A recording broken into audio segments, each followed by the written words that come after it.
আমন্ত্রণ চ্যানেল 24 সন্ধ্যা 7টার খবরে। শুনছিলেন সিলন ফ্যামিলি ব্লেন্টের শিরোনামগুলো। আপনাদের সাথে থাকছি আমরা দুজন, আমি শাহনাজ শারিয়ার এবং রহমান রাশেদ। দেশ ছেড়ে পালিয়ে গিয়েও পার পেলেন না, অবশেষে দুবাইয়ে গ্রেপ্তার হয়েছেন পুলিশের সাবেক মহাপরিদর্শক বেনজির আহমেদ। জাতীয় সংসদে এই বিষয়টি নিশ্চিত করেছেন স্বরাষ্ট্রমন্ত্রী সালাউদ্দিন আহমদ। তিনি জানিয়েছেন শিগগিরই তাঁকে দেশে ফিরিয়ে আনা হবে। দুদকের ইতিহাসে রেড নোটিশ জারির পর এই প্রথম কোনো অপরাধী গ্রেপ্তার হলেন। রিপোর্টে বিস্তারিত। একসময়ের প্রভাবশালী পুলিশ কর্মকর্তা বেনজির আহমেদের বিরুদ্ধে দুর্নীতির অভিযোগ ওঠে বছর দুয়েক আগে। দুদক নড়েচড়ে বসার আগেই 2024 সালের 4 মে দেশ ছেড়ে পালিয়ে যান পুলিশের এই সাবেক মহাপরিদর্শক। এরপর থেকে বেনজির আহমেদ ছিলেন ধরাছোঁয়ার বাইরে। দীর্ঘ 2 বছর পর অবশেষে সাবেক পুলিশ প্রধান গ্রেপ্তার হলেন সংযুক্ত আরব আমিরাতের দুবাইতে। শুক্রবার বেনজিরের গ্রেপ্তারের বিষয়টি ইমেলের মাধ্যমে বাংলাদেশ সরকারকে জানায় সংযুক্ত আরব আমিরাত। সংসদে এমন তথ্য দিয়ে স্বরাষ্ট্রমন্ত্রী জানান শিগগিরই বেনজির আহমেদকে দেশে ফিরিয়ে আনা হবে।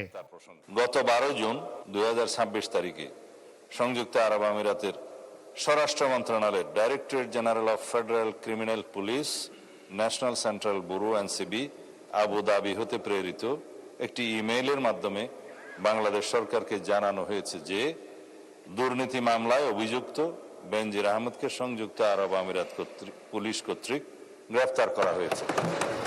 পরে দুদক জানায় পাসপোর্ট জালিয়াতির মামলায় দুদকের আবেদনে বেনজিরের বিরুদ্ধে রেড নোটিশ জারি করেছিল ইন্টারপোল। দুদকের ইতিহাসে রেড নোটিশ জারির পর এই প্রথম কোনো অপরাধী গ্রেপ্তার হলেন। ইন্টারপোলের 2টা মামলা বিষয়ে চিঠি পাঠিয়েছিলেন আমাদের তদন্ত কর্মকর্তা। পাসপোর্ট জালিয়াতির মামলা, আরেকটি মামলা ছিল জ্ঞাত আয় বহির্ভূত সম্পদ অর্জনের মামলা। পাসপোর্ট জালিয়াতি সহ আরও 5টি মামলার তদন্ত চলছে। তবে কোন প্রক্রিয়ায় বেনজির আহমেদকে দেশে আনা হবে তা নিয়ে এখন আলোচনা চলছে সব মহলে। ফয়সাল হোসেন, চ্যানেল 24, ঢাকা। হাসিনা সরকারের গুম খুন থেকে প্রাতিষ্ঠানিক অপকর্মের হাতিয়ার হয়ে ওঠেন বেনজির আহমেদ। দুর্নীতি মামলায় সেই সরকারের আমলে দেশ ছেড়েছিলেন। সেই বেনজিরের নাটাই এখন দুবাই পুলিশের হাতে। ছিল গ্রেপ্তারি পরোয়ানা, তারই একটিতে ইন্টারপোলের রেড নোটিশে কাল হলো সাবেক পুলিশ প্রধানের। আরো জানাচ্ছেন মাসুদুর রহমান। এই যে 1000-2 লোক টোকায় নিয়ে আসবো, আমরা বাড়িতে বাড়ি থেকে টোকায় নিয়ে আসবো, মাটির তলে ঢুকলে সেখান থেকে বের করে নিয়ে আসবো। একসময়ের দোর্দণ্ড প্রতাপশালী এক পুলিশ কর্মকর্তার নাম বেনজির আহমেদ। বলা হয় শেখ হাসিনার ফ্যাসিস্ট হয়ে ওঠার পেছনে যে পুলিশ কর্তা সবচেয়ে বেশি ভূমিকা রেখেছিলেন তিনি বেনজির। Never underestimate the power of the government and the power of the people. 1963 সালে গোপালগঞ্জে জন্ম নেওয়া বেনজির আহমেদের বাবা ছিলেন পুলিশ কনস্টেবল। বেনজির পুলিশ বাহিনীতে যোগ দেন 1988 সালে। এরপর ভাগ্যগুণে একবার পুলিশ সদর দপ্তরে যোগ দিয়ে আর পিছু ফিরে তাকাতে হয়নি বেনজিরকে। ঘৃণা ছড়ানো ছাড়া, উত্তেজনা ছড়ানো ছাড়া, জঙ্গির মতামত ছড়ানো ছাড়া, সন্ত্রাসী চেতনা ছাড়া, হোয়াট দে আর ডিসেমিনেটিং। কখনো জঙ্গিবাদ, কখনো ধর্মের ব্যাখ্যা, কখনো বা দেশ সেরা আলেমদের বয়ান কিংবা নারী কেলেঙ্কারি। কি করেননি বেনজির আহমেদ? ইতিহাসের সন্ধিক্ষণে কখনো কখনো কাউকে না কাউকে দায়িত্ব নিতে হয়। ডিএমপি কমিশনার, র্যাবের ডিজি থেকে পুলিশ বাহিনীর প্রধান, পুলিশের সবগুলো পদে তার সময়ে তিনি ছিলেন অপ্রতিদ্বন্দ্বী। বেনজিরের সময়কালেই গুম করে মানুষ হত্যার সংস্কৃতিও প্রাতিষ্ঠানিক রূপ নেয়। আমাদের কোনো সহকর্মী ম্যান্ডেটের বাইরে গিয়েছেন কিনা, ম্যান্ডেটকে ওভার স্টেপ করেছেন কিনা, সেটা দেখার দায়িত্ব। যদি ওভার স্টেপ করে থাকে তাহলে তার বিরুদ্ধে আইনগত ব্যবস্থা নেওয়া, এটা হলো বিষয়। ক্ষমতা থাকতে অবৈধ সম্পদের পাহাড় গড়েন বেনজির আহমেদ। এত পরিমাণ সম্পদের মালিক হন যে শেষ পর্যন্ত শেখ হাসিনার সময়েই লুকিয়ে দেশ ছাড়তে বাধ্য হন। হয় দুর্নীতির মামলাও। দুর্নীতির বিরুদ্ধে জিহাদ ঘোষণা করবে, দুর্নীতির সঙ্গে কোনো আপোষ নাই। সেই দুর্নীতির মামলার একটিতেই গ্রেপ্তার হলেন বেনজির, তাও ইন্টারপোলের হাতে। তার বিরুদ্ধে আন্তর্জাতিক অপরাধ ট্রাইব্যুনালে গুমের মামলা রয়েছে শাপলা চত্বর হত্যাযজ্ঞের মামলায় গ্রেপ্তারি পরোয়ানাও। চরম মানবাধিকার লঙ্ঘনের অভিযোগে বেনজির আহমেদ প্রথম কোনো শীর্ষ কর্মকর্তা যাকে মার্কিন নিষেধাজ্ঞা দেয়া হয়। দেশ ছেড়ে পালিয়ে দুবাইয়ে ভিনদেশি পুলিশের হাতে গ্রেপ্তারের আগে বিভিন্ন দেশ ঘুরে বেড়ানোর তথ্য পাওয়া যায়। এখন দেশে ফিরিয়ে বিচারের মুখোমুখি হওয়ার অপেক্ষায়। এগুলো নিয়ে আপনি অনেক কথা বলেছেন, so you can stop it right now. Masudur Rahman, channel 24, Dhaka. 2025-26 অর্থ বছরের সম্পূরক বাজেটের উপর সাধারণ আলোচনায় সংসদ সদস্য মনিরুল হক চৌধুরীর দেয়া বক্তব্যকে কেন্দ্র করে উত্তপ্ত জাতীয় সংসদ। তার বক্তব্যের মাঝে অন্য সদস্যরা তীব্র প্রতিবাদ জানালে সংসদে হট্টগোল হয়। পরে ডেপুটি স্পিকার রুলিং দিয়ে মনিরুল হক চৌধুরীর বক্তব্যের পার্সোনাল ফ্রিডম সংক্রান্ত অংশটুকু সংসদের কার্যবিবরণী থেকে এক্সপাঞ্জ করার ঘোষণা দেন। এমন বক্তব্য সংসদীয় রীতিনীতি এবং সংসদীয় অপরাধ উল্লেখ করে বিরোধী দলীয় চিফ হুইপ বলেছেন, নারী সংসদ সদস্যদের পোশাক এবং ধর্মীয় স্বাধীনতা নিয়ে মন্তব্য অমার্জনীয় অপরাধ। এর আগে হট্টগোল এবং উত্তাপের মাঝেই আসরের নামাজের জন্য সংসদ অধিবেশন 30 মিনিটের জন্য মুলতবি ঘোষণা করেন ডেপুটি স্পিকার। আহমেদ, আপনার সময় 6 মিনিট। মৌলভীবাজার 1 আসন থেকে নির্বাচিত। আমি অত্যন্ত আনন্দ ও গর্বের সাথে জানাতে চাই, আপনারা এদিকে দেখতে পারেন, আমরা এদিকে দেখলে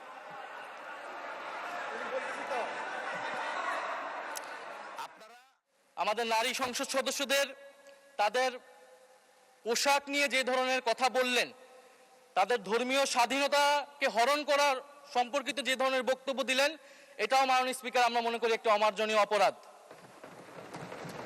প্রত্যেকটা ব্যক্তির গণতান্ত্রিক রাষ্ট্রে তার ধর্মীয় স্বাধীনতা রয়েছে, পোশাকের স্বাধীনতা রয়েছে। ফ্রিডম নিয়ে এলো স্কুটি নাকি গোল্ড অফার। স্টিকারে থাকা কিউআর কোড স্ক্যান করে প্যাকের ভেতরের কোডটি দাও আর প্রশ্নের উত্তর দিয়ে জিতে নাও স্কুটি অথবা গোল্ড কয়েন। খুলনায় পুলিশের বিশেষ অভিযান চললেও কমছে না সহিংসতা। সড়ক, বাজার কিংবা বাসাবাড়ির পর এবার মসজিদের ভেতরে গুলিবিদ্ধ 2 মুসল্লি। এদিকে চট্টগ্রামের আনোয়ারায় নিজ বাড়িতে নৃশংসভাবে খুন হয়েছেন মা মেয়ে। গুরুতর আহত অবস্থায় উদ্ধার করা হয় 5 বছরের আরেক সন্তান। শান্ত শহরে প্রতিদিনই বাড়ছে খুন আতঙ্ক। অপরাধীদের থেকে নিরাপদ নয় মসজিদের ভেতরও। স্থানীয়রা জানান, রোববার ফজরের নামাজ শেষে মসজিদে কোরআন তেলাওয়াত করছিলেন খুলনার উত্তর কাশীপুর এলাকার লোকমান হাকিম ও আলম শেখ। এ সময় লোকমানকে উদ্দেশ্য করে বেশ কয়েকটি গুলি ছোড়ে সন্ত্রাসীরা। গুলিবিদ্ধ হন সাথে থাকা আলমও। উদ্ধার করে দুজনকেই পাঠানো হয় ঢাকায়। রাস্তাঘাটে বিভিন্ন জায়গায় গুলি হয়, কিন্তু মসজিদের ভিতরে কোরআন তেলাওয়াত অবস্থায় গুলি, এটা আমার জীবনের প্রথম। এইভাবে মসজিদে একটা মানুষ কোরআন তেলাওয়াত করছে আর সেই সময় মানুষ আসি তারে গুলি করতেছে, এটা তো মানিয়ে নেওয়া যায় না। এ ঘটনায় তদন্ত শুরু করেছে পুলিশ। আলামত সংগ্রহের পাশাপাশি কাজ চলছে জড়িতদের শনাক্তে। আমরা সবগুলো বিষয় নিয়ে কাজ করছি। কোনো ব্যবসায়িক শত্রুতা আছে কিনা, পারিবারিক কোনো শত্রুতা আছে কিনা, আমরা সেগুলো যাচাই করছি। এদিকে চট্টগ্রামের আনোয়ারায় নিজ বাড়িতে নৃশংসভাবে খুন হয়েছেন মা মেয়ে। শনিবার রাতে পারৈকোড়া ইউনিয়নে সন্ত্রাসীরা হামলা চালায় 10ম শ্রেণী পড়ুয়া প্রিয়ন্তীর উপর। তাকে বাঁচাতে গেলে ছুরিকাঘাত করা হয় মা অ্যানি ও 5 বছরের সন্তান পিয়াসকেও। মা নাই ফরগি ও ফরজনের পর সদা আর মসজিদে ওই তেজ আজির পর মারি ফেলে আরও মাইজি আর বাইশেরও মাইজি তেজি আজিব জাগাত মারি ফেলে আজিব জাগাত মারি ফেলে আর কেন করছিস। ওর যে টাকা দিছি, টাকার দুগুণগুলো আমার কাছে আছে। এগুলো কি বলে স্ট্যাম্পগুলো আছে, স্ট্যাম্পগুলো নেওয়ার জন্য আসছে। ধরতে পারলে এটার মোটিভ এবং কি কারণে কি উদ্দেশ্যে কেন করলো বা আর সাথে আরও কেউ জড়িত আছে কিনা, এই বিষয়গুলো টোটাল বিষয়টা আমরা জানতে পারবো। এ ঘটনায় অভিযুক্ত রিমন কার্যক্রম নিষিদ্ধ ওয়ার্ড আওয়ামী লীগের নেতা বলে দাবি স্থানীয়দের। এদিকে রাউজানে যুবদল নেতা মাসুদ চৌধুরী হত্যায় এখনো মামলা হয়নি, আটক হয়নি জড়িতদের কেউ। সানজিদা শান্তা, চ্যানেল 24। সীমান্তে কিছুতেই থামছে না ভারতের পুশিং চেষ্টা। চুয়াডাঙ্গার দর্শনা সীমান্তে 11 জন নারী পুরুষকে বাংলাদেশে ঠেলে দেওয়ার চেষ্টা প্রতিহত করেছে বিজিবি। এমনকি কুড়িগ্রাম সীমান্তেও 2টি পয়েন্ট দিয়ে 9 জনকে পুশ ইনের চেষ্টা করে বিএসএফ। এক সীমান্তে বাধা, আরেক সীমান্তে পুশিনের নতুন চেষ্টা। দিন পেরোলেও বদলাচ্ছে না দৃশ্যপট। রোববার ভোরে চুয়াডাঙ্গার 76-77 পিলারের কাছে দিয়ে 11 জনকে এপারে ঠেলে দেয় বিএসএফ। এর মধ্যে 8 জন পুরুষ ও 3 জন নারী। সে সময় টহলরত বিজিবি তাদের প্রতিহত করে। পরে ভারতীয় সীমান্তের কাছাকাছি নিয়ে যায় দেশটির সীমান্তরক্ষীরা। পুশিনের চেষ্টা ছিল কুড়িগ্রাম সীমান্তেও। 2টি পয়েন্ট দিয়ে 9 জনকে এদেশের অভ্যন্তরে পাঠানোর চেষ্টা হলে বিজিবি তা প্রতিহত করে। 6 জন নাগরিককে বাংলাদেশে পুশ করেন। তখন আমরা সাধারণ জনতা সকলে মিলে সেই 6 জন নাগরিককে আটক করে বাংলাদেশের বিডিআর এর সুবেদার ছিলেন শফিকুর রহমানকে জানাই ঘটনা। তখন উনি বিডিআর সদস্য আসেন, এসে তাদের সহযোগিতা নিয়ে তাদেরকে ব্যাক করার চেষ্টা করেন। এখানে ভারতের প্রায় 150 গাছের ভিতরে আছে তারা। জয়পুরহাটে এক বৃদ্ধকে ঠেলে দেওয়ার চেষ্টায় উত্তেজনা দেখা দেয় সীমান্তে। বেশ কয়েক ঘন্টা তাকে বসিয়ে রাখে বিএসএফ, আর এপারে সতর্ক অবস্থান ছিল বিজিবি ও স্থানীয়দের। এক ফোঁটা রক্ত থাকতে দেও, আমরা অবৈধ নাগরিক আমরা গ্রহণ করব না। আপনারা প্রমাণ সাপেক্ষে যেটা দিবেন সেটা আমরা গ্রহণ করব। এদিকে কুষ্টিয়ার দৌলতপুর সীমান্তে এখনও মানবেতর দিন কাটছে পুশিন চেষ্টার শিকার 12 জনের। কেউ কেউ হয়ে পড়েছেন অসুস্থ। উনারা রোদের ভিতরে এক জায়গায় বসে আছে 12 জন, তাদের কি কষ্ট, একটা জিনিসপাতি নাই, খাওয়া টাওয়ার কি সিরকাল। কষ্ট করছে দেখি, কানে শুইনি, ধরো একটু শুইনি খাবার নিয়ে আসনো যে দেখে আসি, মানুষ কষ্ট করছে দিয়ে আসি। সরকার একটু সেবা করুক, হয় এদের দিক না ওদের দিক, যে সে একটা ব্যবস্থা করুক। ঘটনার 3 দিন পার হলেও কোনো পদক্ষেপ নিতে দেখা যায়নি দুদেশের শীর্ষ কর্মকর্তাদের। যদিও বিজিবি বলছে সমাধানে আলোচনা অব্যাহত রয়েছে।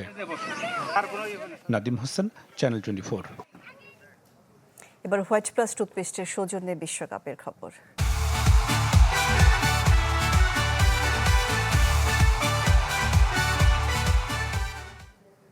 ব্রাজিলকে রুখে দিল মরক্কো। 1-1 গোলে ড্র হয়েছে ম্যাচ। 5 বারের বিশ্ব চ্যাম্পিয়নদের সাথে সমান তালে লড়েছে অ্যাটলাস লায়নরা। ড্র করেছে সুইজারল্যান্ডও। কাতারের কাছে পয়েন্ট হারিয়েছে তারা। জিয়াউর রহমানের জীবন দর্শন নিয়ে পর্যাপ্ত গবেষণা হয়নি। এটি ইতিহাসের প্রতি এক ধরনের অবিচার। জাতীয় প্রেস ক্লাবে এক আলোচনায় এই মন্তব্য করেছেন বিএনপির মহাসচিব Mirza Fakhrul Islam Alamgir.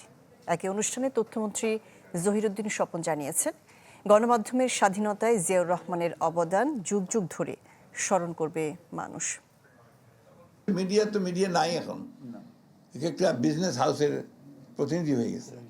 We have seen it in the last regime, কীভাবে চাটুকারিতা হয়েছে। আমি আশা করব যে এখন আপনারা সেখান থেকে বেরিয়ে এসছেন, লড়াই করেছেন, যুদ্ধ করেছেন এর বিরুদ্ধে। নিঃসন্দেহে আপনারা ভালোভাবে কাজে লাগান, আমরা আপনাদের সঙ্গে আছি। রাষ্ট্র যদি ওই রাষ্ট্রনায়কের নেতৃত্বে গণমাধ্যমের প্রধান পৃষ্ঠপোষকে রূপান্তরিত না হয়, তাহলে অন্য যত গুণী থাকুক না কেন তার পক্ষে রাষ্ট্রনায়ক হওয়া সম্ভব হতে পারে না। সংস্কারের প্রতিশ্রুতি দিয়ে জনগণের সাথে দ্বিচারিতা করছে সরকার। জাতীয় প্রেস ক্লাবে এক সেমিনারে এমন অভিযোগ করলেন জামায়াতের সেক্রেটারি জেনারেল মিয়া গোলাম পরওয়ার। তিনি বলেছেন, বিএনপি জুলাই সনদ মানার কথা বললেও গণভোটের রায়ের কথা মুখে আনে না। এই সংস্কারের পক্ষে হাতে ভোট যদি প্রধানমন্ত্রী দেন, তার অর্থ হল উনি তো মেনে নিয়েছেন, আবার এখন কেন না বলছেন? একটা দেশের হেড অফ দ্য গভর্নমেন্টের যদি এই চরিত্র হয় যে কথা একবার বলে আবার উল্টে দেয়া, তার কাছে জাতি কি আশা করবে? সেই জন্য লক্ষ্য রাখবেন, ওনারা জুলাই সনদ মানবো বলে, কিন্তু গণভোটের রায় মানবো এই কথা কিন্তু একদিনও বলে নাই। হাম ও উপসর্গে দেশে আরও 4 জনের মৃত্যু হয়েছে। 24 ঘন্টায় নতুন রোগী শনাক্ত 1127 জন। এক বিজ্ঞপ্তিতে এ তথ্য জানিয়েছে স্বাস্থ্য অধিদপ্তর।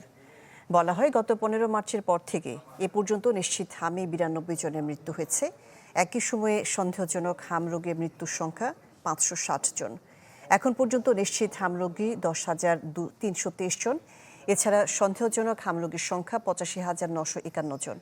এ পর্যন্ত হাম সন্দেহে হাসপাতালে ভর্তি 70,579 জন। এর মধ্যে ছাড়পত্র পেয়েছেন 66,841 জন। দিন হাসপাতাল নাকি প্যাথোলজি সেন্টারের লাইসেন্স বাতিল হয়েছে, এ নিয়ে ধোঁয়াশা সৃষ্টি হয় স্বাস্থ্য অধিদপ্তরের জারি করা নোটিশে লাইসেন্স নম্বর নিয়ে। তবে চ্যানেল 24-কে স্বাস্থ্যমন্ত্রী জানিয়েছেন, নোটিশে ভুল হতেই পারে, তা নিয়ে বিভ্রান্তির সুযোগ নেই। হাসপাতালের লাইসেন্সই বাতিল করা হয়েছে।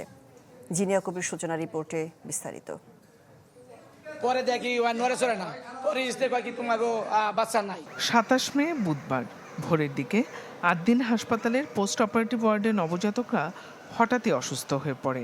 এরপর একে একে মৃত্যু হয় সদ্য ভূমিষ্ঠ 6 শিশুর। এরপর তদন্ত কমিটি করে স্বাস্থ্য অধিদপ্তর। তদন্ত প্রতিবেদন পাওয়ার পর হাসপাতাল কর্তৃপক্ষকে কারণ দর্শানোর নোটিশ দেয় 4 জুন। ব্যাখ্যা সন্তোষজনক না হওয়া এবং 6 নবজাতকের মৃত্যুর দায় ও অবহেলায় আদ্দিন হাসপাতালের লাইসেন্স বাতিলের সিদ্ধান্ত নেয় সরকার। 1982 এর 11(2) খ ধারা অনুযায়ী অত্র হাসপাতালের লাইসেন্স বাতিল করা হইল। পরবর্তীতে বিষয়টি নিয়ে আদ্দিনের আইনজীবী শিশির মনির তার ফেসবুক স্ট্যাটাসে দাবি করেন, হাসপাতাল নয়, বন্ধ করা হয়েছে আদ্দিনের প্যাথোলজি সেন্টার। এ সংক্রান্ত নোটিশেও দেখা যায় লাইসেন্স নাম্বার HSM 4510059 বাতিল করা হয়েছে, যা মূলত আদ্দিনের প্যাথোলজি সেন্টারের নাম্বার। আর হাসপাতালটির লাইসেন্স নাম্বার HSM 4310058।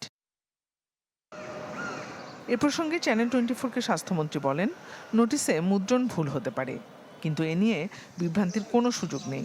হাসপাতালের লাইসেন্সই বাতিল করা হয়েছে। একটা ক্লারিক্যাল মিস্টেক হতেই পারে, দ্যাট ডাজ নট মিন যে ও আরেক দিকে নিয়ে যাবে এটাকে আর্গুমেন্টে, ঠিক না? আমরা আমাদের চিঠিতে কী লিখেছি, এর মধ্যে হাসপাতালের লাইসেন্স বাতিল করা হলো, দ্যাট মিনস হাসপাতাল বাতিল করা হলো। নোটিশ যেটা দিয়েছিলাম ওইখানে 59-এর জায়গায় 58 গেছে, that does not mean any difference. হাসপাতালের লাইসেন্স বাতিলের প্রেক্ষিতে আপিলের সিদ্ধান্ত নিয়েছে আদ্দিন কর্তৃপক্ষ। জিনিয়া কবির সূচনা, চ্যানেল 24, ঢাকা।